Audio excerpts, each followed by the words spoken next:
Welcome to the Cozy Historian. If you find yourself drifting off before the story ends, that's perfectly fine. Just remember to like and subscribe before you fall asleep. It helps these quiet journeys through time softly continue. And before your eyes grow heavy, tell me in the comments, what time is it where you are? And what's the last thing you do before bed? Tonight, we're traveling back to the very beginning of rest itself. This is The Origins of the Bed, a story of how humans lifted themselves from the cold earth and began chasing comfort across centuries. So fluff your pillow, pull up your blanket, and let's drift back to the world's very first bed. Long before linen or feathers, there was only ground. Cold, damp, alive with insects. Early humans curled beside fires or hollowed soft patches in the soil. But over time, they discovered something remarkable. Grass, leaves, and ash could make the earth softer, warmer, safer. In South Africa's border cave, archaeologists discovered traces of woven mats made from reeds and plants, layered over ash. They're more than 200,000 years old, the oldest known beds in the world. The ash repelled insects, meaning even then, our ancestors understood the link between comfort and protection. Imagine the flicker of a fire, the hum of night, and those first human sighs of rest. By ancient Egypt, sleep had become sacred. Pharaohs rested on raised wooden frames, strung with ropes and covered with linen sheets. Some were gilded with gold and shaped like lions or bulls. The first statement beds Egyptians believed dreams connected them to the divine, so sleeping high above the earth symbolized closeness to the gods. In tombs, golden beds were buried beside their owners to ensure eternal rest. Even commoners who slept on woven mats carried the same dream: to rise, to rest, and to awaken renewed. Meanwhile, in Mesopotamia, wooden frames and hide mattresses appeared in palaces and homes. The Assyrians and Babylonians carved their beds with ivory and metal inlays. Clay reliefs even show blankets and pillows, early signs that rest had become a craft. Then came Greece, where philosophy met comfort. Greeks reclined on clines, elegant couches for eating, reading, or dozing. They believed rest balanced body and mind, and they filled their sleeping rooms with light, air, and woven linen. The Romans expanded the idea. Their lectae, bronze or wood frames with cushions of wool and feathers, became places for dining, study, and sleep. The Roman bedroom was cool, quiet, and private, one of the first dedicated sleeping rooms in history. But empires fall, and with them, luxury fades. In the Middle Ages, stone walls replaced marble halls. Common families slept on straw pallets, all together for warmth. But nobles turned the bed into a fortress of privacy. Tall oak frames with heavy curtains that trapped heat and hid sleepers from sight. These canopy beds were more than furniture. They were status. Servants sometimes slept at their master's feet. Guests shared the same bed, and life's greatest moments, births, deaths, alliances, often happened beneath those curtains.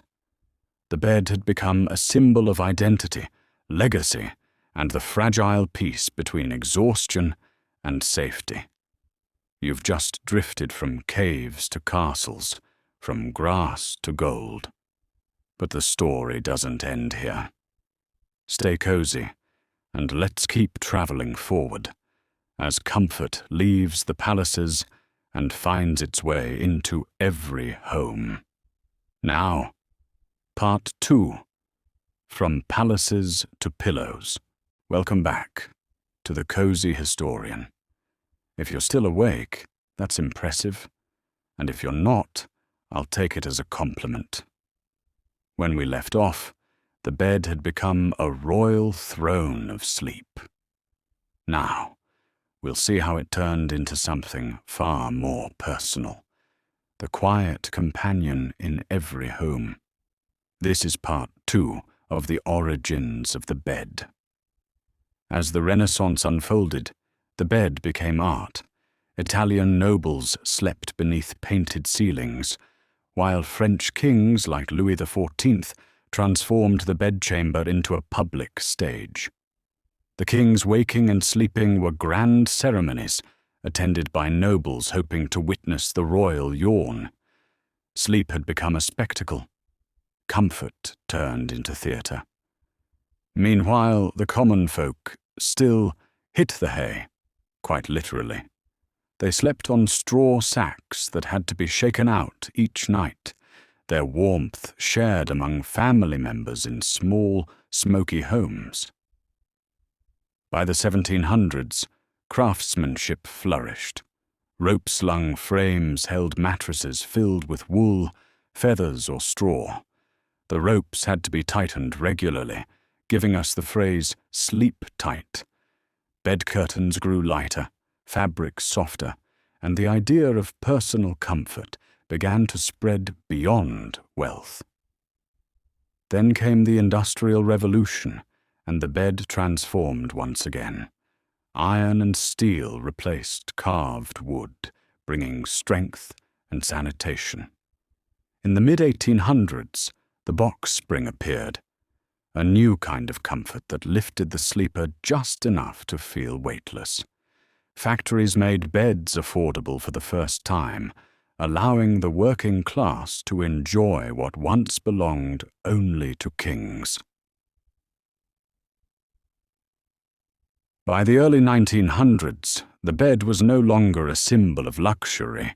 It was a human right.